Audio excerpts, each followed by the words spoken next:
Bonjour à tous les quatrièmes latinistes. Je vous retrouve dans cette vidéo pour faire la suite de la correction des exercices sur la troisième déclinaison. Rappelez-vous, j'avais fait avec vous la dernière fois le mot caput capitis, la tête, et je vous avais demandé de faire tout seul les mots suivants. Je vous propose maintenant donc une correction en réexpliquant à chaque fois la méthode. Alors, première chose, on regarde le nom qui est donné, Civitas, Civitatis, féminin, la cité ou la ville.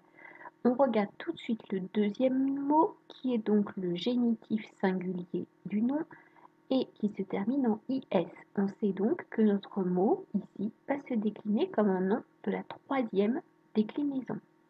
Le nominatif singulier est donné, donc on peut l'écrire tout de suite, ainsi que le génitif singulier ici. À partir de ce génitif singulier, j'enlève la terminaison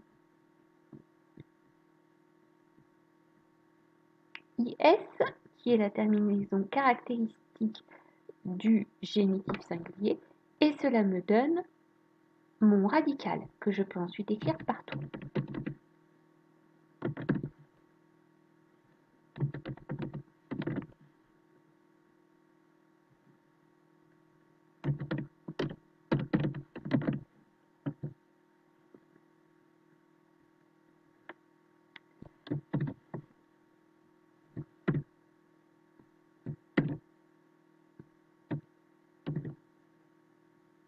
Bon, vous avez écrit votre radical partout, vérifiez que vous ne vous étiez pas trompé pour le radical, qui est donc civitat. Ensuite, je gère le problème ici du nominatif vocatif accusatif.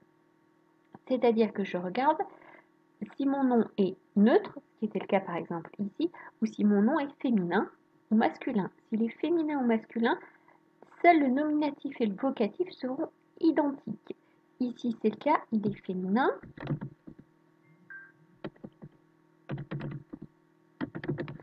Et donc je sais que pour l'accusatif, je dois retrouver le même radical que pour tous les autres cas. Deuxième chose que je dois vérifier, est-ce que mon nom est parisyllabique ou imparisyllabique? Cela va changer peu de choses sur un nom féminin, mais tout de même, cela vaut la peine d'être regardé. Donc, civitas, je compte 3 syllabes, civitatis 4 syllabes, ce n'est donc pas le même nombre, c'est donc un imparisyllabique, ce qui veut dire, je peux aller le compléter tout de suite, que le génitif pluriel sera en pour les noms féminin, ce sera la seule différence. Civitatum. Et ensuite, c'est tout simple, je vais aller remettre les terminaisons que j'ai apprises par cœur. Donc, civitas, civitas, donné. Ensuite, civitatem, terminaison EM pour l'accusatif singulier. Civitatis, on l'a déjà rempli, pardon. Datif, civitati. Ablatif singulier, civitate. Ensuite, pour le pluriel, on se rappelle que c'est plus simple finalement pour la troisième déclinaison pour les autres, alors qu'on nous dit toujours qu'elle est très compliquée celle-là, puisque la terminaison du nominatif, vocatif et accusatif pluriel est la même, c'est une terminaison en ES. Vous pouvez vous en rappeler, le moyen mnémotechnique, c'est que ça a donné notre S du pluriel en français contemporain. Ah non, non.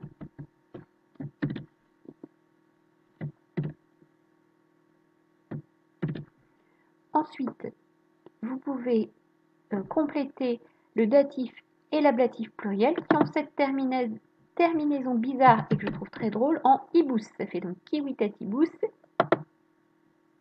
civitatibus.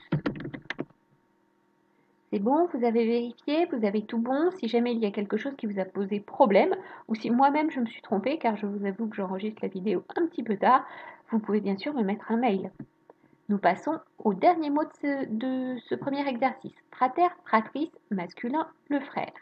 Alors, comme d'habitude, on vérifie tout de suite que je n'ai pas mis un piège. Et donc, on va voir le génitif singulier. Fratrice, terminaison IS. C'est bon, c'est une troisième déclinaison. On va donc le décliner ce nom comme un mot de la troisième déclinaison. Le nominatif, il est là, il nous est donné, comme toujours. On sait aussi que le vocatif sera le même.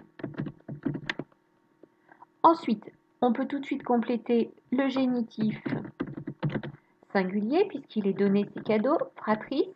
Et ensuite, on enlève la terminaison IS pour avoir le radical. Le radical est donc frater. On peut l'écrire partout.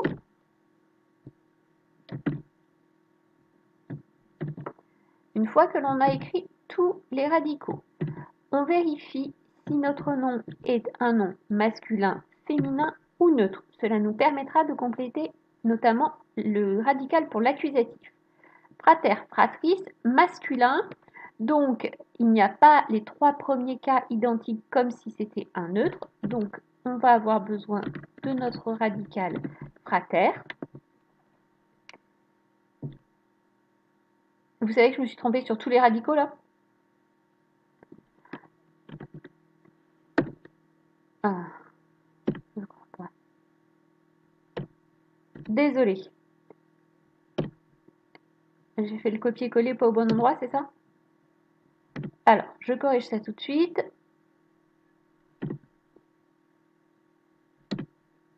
C'est parti. C'est au moment où j'allais rajouter la terminaison ici que je me suis dit non, ce ne fait pas comme d'habitude. Alors, justement, allons-y pour nos terminaisons. Avant de rajouter les terminaisons, on vérifie quelque chose. Le fameux imparisyllabique ou parisyllabique. Alors, frater, 2 syllabes. Fratrice, 2 syllabes. Donc, on pourrait penser donc que c'est un parisyllabique. Mais rappelez-vous, vous aviez une petite liste de mots qui sont bizarrement des imparisyllabiques alors qu'on pourrait penser que ce sont des parisyllabiques. Ce sont les mots parentes, parentum, les parents, pater, patrice, le père, mater, matrice, la mère, frater, fratrice, le frère, senex, senis, le vieillard et juvenis, juvenis, le jeune homme. Donc, on se rappelle qu'en fait, il va se décliner comme un imparisyllabique, c'est-à-dire comme kiwitas, kiwitatis qu'on vient juste de faire. On peut donc tout de suite compléter ici le génitif pluriel, qui se trouve être en parce qu'il est imparisyllabique, sinon il serait en yum. C'est la seule distinction pour les noms neutres. Alors, on reprend du début. Frater, frater, ça ne bouge pas. Ah, là, il manque une petite terminaison. La même terminaison qu'ici. Frater. Ensuite, fratrice est déjà rempli. On va donc remplir le datif, une terminaison en i, fratrie, et l'ablatif, une terminaison en e, fratrie. Ensuite, on se rappelle que pour le nominatif, vocatif et accusatif pluriel, c'est la même terminaison, une terminaison ES, celle qui a donné, le S du pluriel français. Hop, et il nous manque plus que la petite terminaison assez amusante du datif et de l'ablatif pluriel. C'est parti. Fratribus. Fratribus. Je vous remercie pour votre patience sur cette vidéo. Il est hors de question que je la refasse. Je suis comme vous un peu fatiguée en cette fin d'année. On se retrouve pour une autre vidéo tout de suite pour corriger le deuxième tableau. Bon courage à vous!